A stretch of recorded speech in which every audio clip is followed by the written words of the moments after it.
Pleasure to be joined now by Pro Football Focus lead NFL draft analyst Mike Renner. Mike, it's a different look, man. Your hair is I gone. What know. happened, man? Cut the hair. So I started growing it out when I moved to Cincinnati to work at PFF and to come to the office here. And that was 5 years ago, almost to the day when I cut it. And I was like, knew that was coming up. And I was like, why am I still growing out? It's so hot in the summertime. It's like annoying at this point. It was almost to my belly button. Like it was very long. And so I'm just like, I'm just going to do it. And I did it. And then afterwards, I was like, why did I even have it long? It didn't even make sense. So I feel a lot better, lot cooler in the summertime here. So let me ask you this. I know when you walked into the office the next day, I know the guys gave you a lot of crap for it. Yeah, I just Austin. So I ended up I cut it, and I hadn't seen. So we can't even go in the office yet because of the coronavirus still Right. here in Ohio. But I hopped on a call with him, and he's like, "Wait, what's going on? You cut your hair?" They weren't ready for it. That's awesome, man. It's always a pleasure, just getting people on here and finding little nuggets about them. So when I first met you, of course, you had the long hair. So that's something that caught me by total surprise when I seen you on the live stream right now. But like I told you, man, I'm running a series called Scouting the Scout, and I have a bunch of people that I respect in the industry that I call really good friends. I've already had a Dane Brugler on here, Matt Miller, and Lance Zierlein. So you're the cleanup hitter, man. You're the fourth guy up. I'm excited about this to get I'll a bit of knock it out the park. a bit I'll of a try. different angle, man. So let's just start this thing off and just tell the audience about yourself, your background, and how you got into the scouting industry. So I got truthfully very lucky. It wasn't something that I had necessarily planned on whatsoever. It was kind of fell into it as almost a last resort. I was an accounting major at Notre Dame, graduating. This was back in 2012. And I'd kind of just picked accounting because I wasn't that excited about school at the time and, working and all those sort of things. And so I picked accounting kind of by default, thinking I'd get a job. And then by the time it was my senior year, all I knew was I didn't want an accounting job. I hated accounting. I don't know why I picked it. And so I'm trying to do anything else. It's spring semester. I'm like, what could I even do? I decided on becoming an actuary. And so I was taking actuarial exams. And I'm like, well, let's see if I can do something else in the meantime, because I had to pass like multiple tests and it was going to take like a few months afterwards. And I was a follower of Pro Football Focus and their stuff. Go to their website and they were advertising for job openings. I'm like, hey, maybe like this could be something. I applied. They put me through what they call player participation practices, which is just purely like where did a guy line up on the field, who was on the field, and I guess I was one of like the five most accurate. And so they needed people to do that. They hired me that fall to 2012, and after I got that it was a part-time job at the beginning. I just said, I love this more than anything else in the world. I would work harder at this than anything else I could do, any accounting job, any actuarial job. I'm going to take this as far as I can, and it's taking me here now. That's good stuff, man. And like I said, it's always interesting to see, like, excuse me, just everybody's different background and how they came up. So I think your angle was a little bit different, though, just because with Pro Football Focus, I mean, I have a world of respect for you guys, and you guys are the true grinders of the industry. And something I've always wanted to know is just how you guys' yearly process works. So going all the way back to the summer, just tell us or pull the curtain back a little bit of how you guys' entire process works from start to finish. So the biggest thing is the grading process, and all the data we collect behind the scenes really impacts, our final evaluations. If a guy, an interior offensive lineman, so last year, a guy like Lloyd Cushenberry from LSU, if he doesn't have a good grade, and he just didn't have a good grade, he had allowed a ton of pressures. If that's what you put on tape, a lot of the times we're just not going to be high on you. We believe in performance being predictive of future performance, or being one of the better indicators. Now, it's not the end all be all, but outliers on either end of the spectrum in terms of either being very, very bad or very, very good. Sometimes we're going to take those into account. So on-field performance, we value a ton in the scouting process in terms of projecting from college to the NFL. There are certain positions we'll trust that more. I think the line of scrimmage is one, just because there's so many interactions that we grade in our grading process. Of you get a lot of one-on-ones. It's not a lot of cornerback. One, you're only getting pass plays. Two, you're only getting times when they're engaged in a pass play. Say you're bailing out into cover 3 and the route doesn't come into your zone, you're not, can't really be evaluated on that play. So you just get a lot more interactions at O-line, D-line, bigger sample size. The grade's going to be more indicative. So there's areas we feel better about that. And I think it's kind of evolved over the years from really leaning on that and really using those grades to then knowing where the grades matter, where the grades have translated better, and also kind of pairing that with, your traditional scouting methods of athleticism, the tools that a lot of people in the sort of NFL world will use to project purely from college to pro.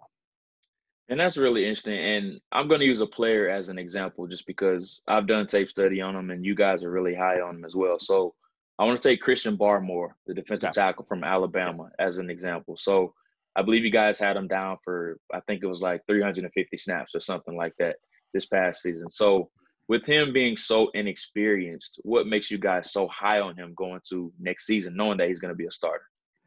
I think it's the fact that you can't really fake an elite grade like he had last year at Alabama. You don't just flukishly kick, offensive linemen's butts in the SEC week in and week out, even if it's only on 15 snaps.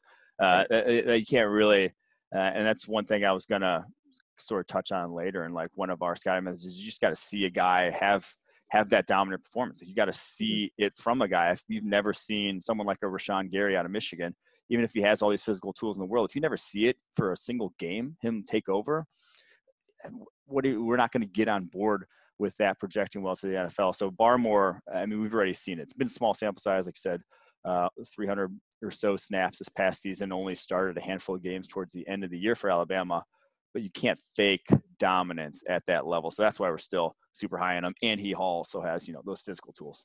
It makes a lot of sense, and I love this film. But just using you guys as projections, I think it helps out a ton, especially finding guys that that didn't have a lot of snaps the year prior to, and then they're expected to have that big leap year this next year. So it's a really interesting tool. But I want to back up a little bit. Now that you have all this data to your disposal from going to a part-time guy to a full-time guy, I'm sure you got much more access now that you're in this lead draft analyst role. So I want you to touch on just your biggest beliefs as an evaluator and some of the core beliefs that you have evolved to over your years as an evaluator.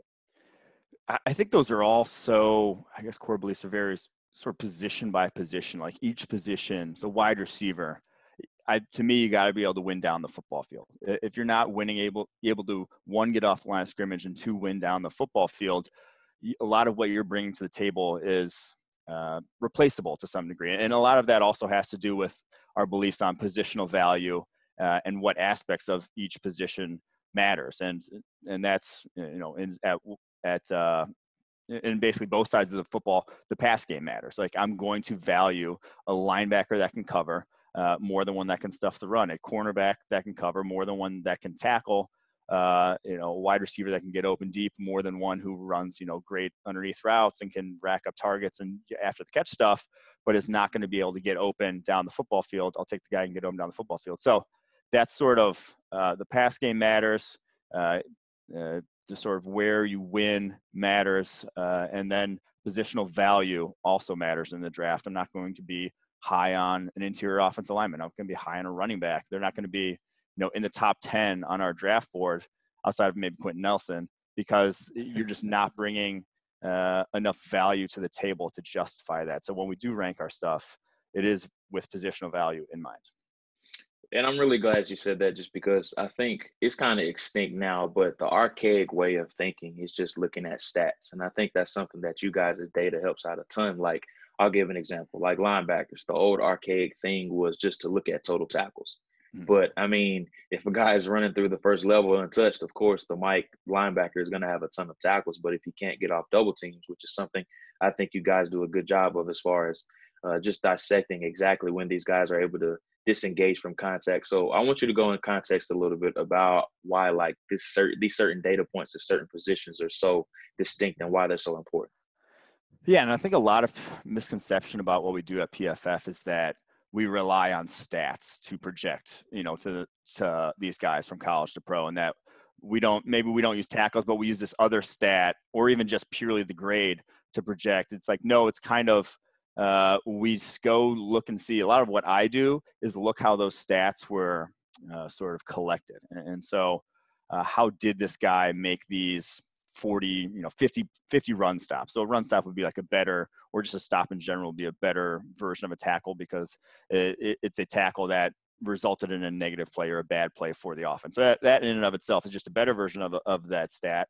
And then we're going to look and see how was he doing it. If it's a guy like Evan Weaver from Cal last year, racked up those stops, but it was him unblocked, basically with free reign, not having to take on blocks, right straight downhill, tackling running backs there in the Pac-12, not being able to make plays in space, not being able to cover in space.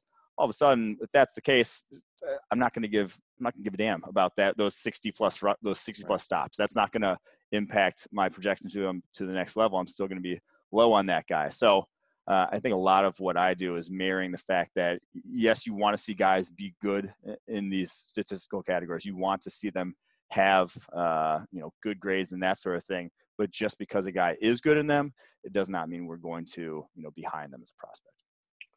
And I'm really glad that you broke that down, just because that was a really good example. And somebody that I actually had in mind was Evan Weaver. He had over, I think, like 185 tackles last year, but a lot of them was just because he just had free opportunities. Yeah, absolutely, at the runner. So I think it's really important to match data and tape.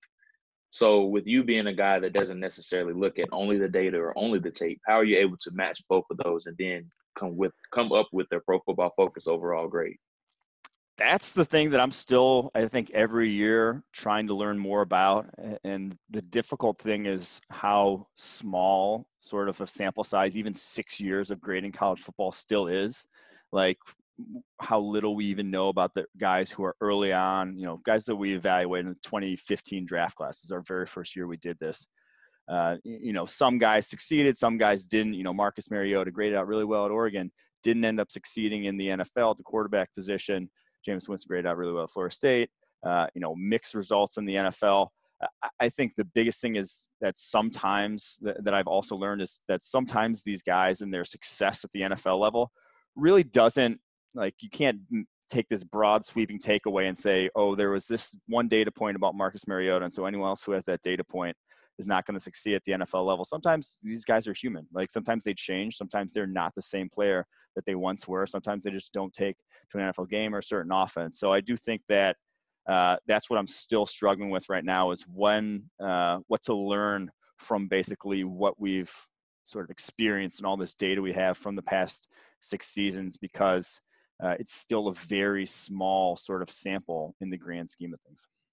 Absolutely. And something that I did want to bounce off of you, I didn't put this in the show notes, I'm sorry, but you guys graded the Senior Bowl last year, and I liked it, but it came with a lot of backlash. And of course, you get those nasty people that are on Twitter saying, why are you guys doing this, this, and this? But I actually like that angle, just because a lot what happens at the Senior Bowl is that I think with you guys grading it, it eliminates the eye test, just because everybody reads the tweets. And last year it was, oh man, this receiver had a dominant day, and you get another tweet, oh man, this guy looked terrible today. So just what went behind that, just because that's something that I always wanted to know as far as the Senior Bowl grade.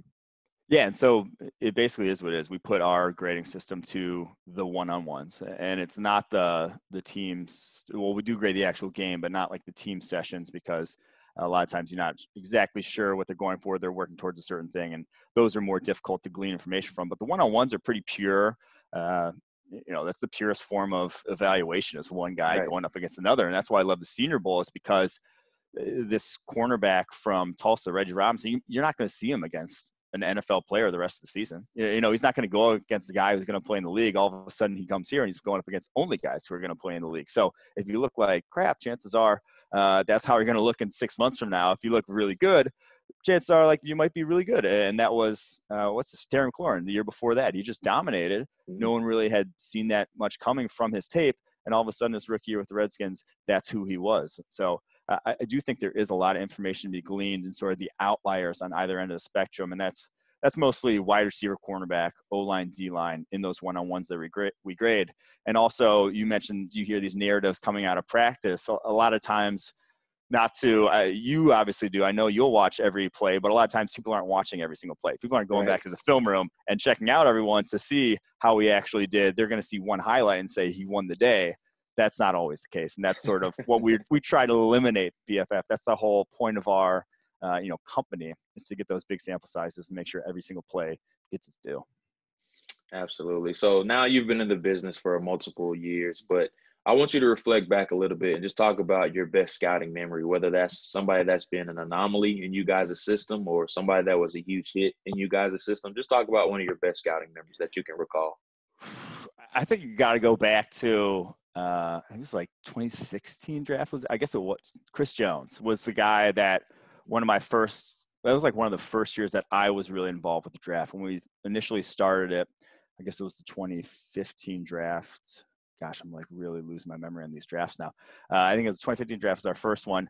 We only finished up like a few weeks, like all the grading a few weeks before the draft. We didn't get much evaluation, but then the next year we did.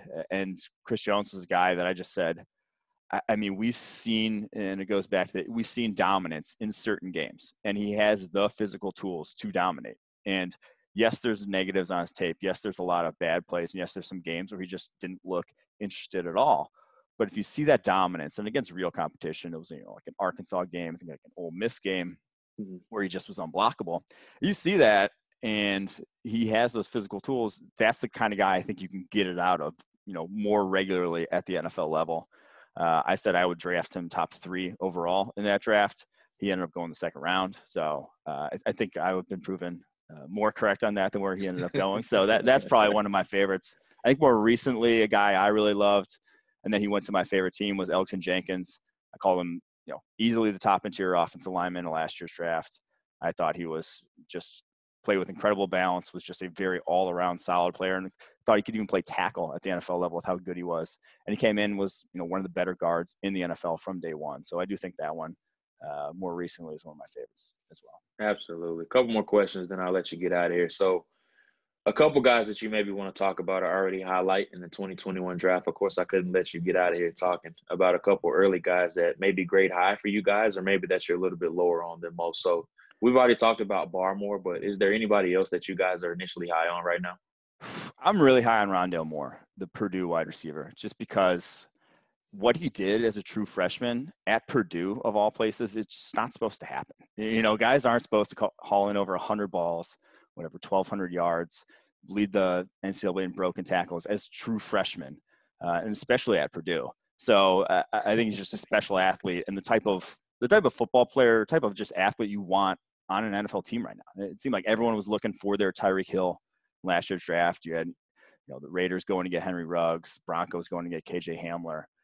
I think Rondale Moore is a superior football player to those guys, just better with the ball in his hands, more dynamic of a player. So I do think Rondale Moore is just what you want in the slot, and I think he can be even more than that. So he's a top 10 player on PFF Sport, even though he didn't, only played a couple games this past season. Yeah, and I interviewed him, I think it was about 2 months ago now, and he was just reflecting on the hamstring injury that he had. But his freshman year, he was just phenomenal, man. He just did, like you said, he did some things that he wasn't supposed to do. And I think it was the Vanderbilt game. They played him outside a little bit, and I think that's going to be a Yeah. bit of an argument with him that he's just a slot only. But I think he's a guy that definitely can line up and play outside. They just don't ask him to do that. And I mean, it's the age-old tale. It's going to be the same thing with Jalen Waddle coming up this year as well, a guy that's only played in the slot, but that's not to say that they can't play outside. Yeah, I honestly, from what when he did line up outside, he would have, so his yards per route, his yards per route on the outside would have led the NCAA if he qualified. It was only like 60 or so snaps over the past 2 seasons, but he was just very productive when he did. There was one other guy also I want to mention. It's Andre Cisco, the Syracuse safety. Yeah. That guy's tape is just an absolute roller coaster, but his high-end plays are awesome to watch. The guy is so – I don't even want to say he's instinctive because of how many bad reads he has on his tape. Yeah. When it's a good read and when he breaks on a ball, he's got like 4.3 speed, a big dude. He lays the boom over the middle of the field. There's just a lot of fun on his tape. I think if he gets with, I don't want to shoot some shots at the Syracuse coaching staff, but if he gets some better coaching, I think and gets in a scheme that's maybe a little more favorable to him in terms of his skill set, maybe like a single high roll, I think Cisco could be a player in the NFL. He's a prime example of what I like to call the Marcus Peters effect. Like, he's going to make some boneheaded plays, but he's going to make twice as many good ones. So that's definitely the case with Cisco's tape. Another player that I'm very intrigued with going into next year. But last question, then I'll get you out of here. So just some advice to some younger scouts or just some scouts that are already in the industry. And this may be something that you have experienced that you want to just talk about or reflect on. Just what's some words of advice that you have for them? I think the biggest thing for anyone starting out or anyone young in this is learn the game inside and out. Learn schemes, learn coaching points, learn that aspect first before you even try to scout these guys or try to have evals on players. Because I was lucky enough to start at PFF where I had, coaches, teach me football, teach me how these schemes work. I had former, NFL quarterbacks teach me reads and how, quarterback positions should be played.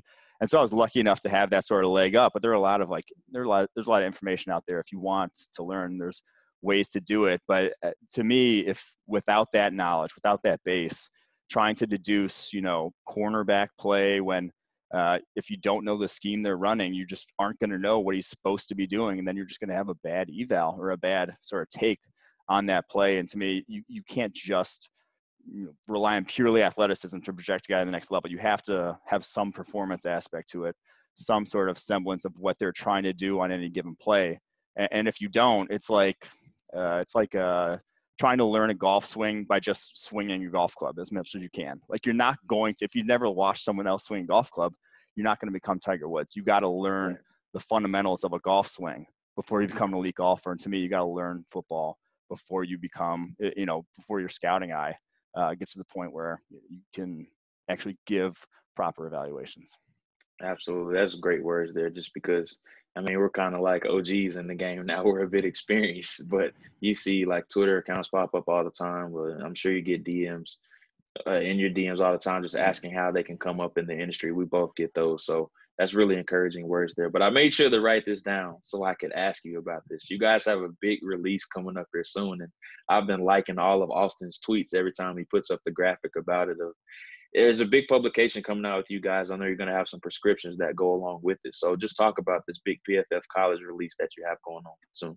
Yeah, so we're coming with a whole new college product. We've never given away college product before. We basically kind of shoehorned some college data into the draft guides that I put out, and there's going to be a preseason draft guide coming out in a few weeks here.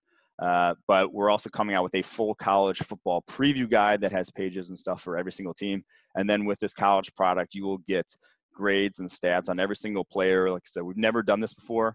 I just found out about it, last week that we're actually going to go ahead and green light this project, which when we first started grading college, I remember Neil Hornsby, the founder, said, we're never going to give this away. We're only going to give this to teams. But now we are giving this away to the public. It's going to be a lot cheaper than the NFL product, I believe. But it's pretty cool. You get grades, stats, every single player in college football, in the FBS on a weekly basis. It's good stuff, man. It's top secret information finally getting Yeah. released here. So I'm excited about that. We finally did a home and home, man. You got me on at the combine. I got you on the Reid Option pod now. So Mike, I'm really glad that you were able to join me, man. I appreciate it. For sure, Jordan. Thanks for having me on, man. No problem. Thanks as always.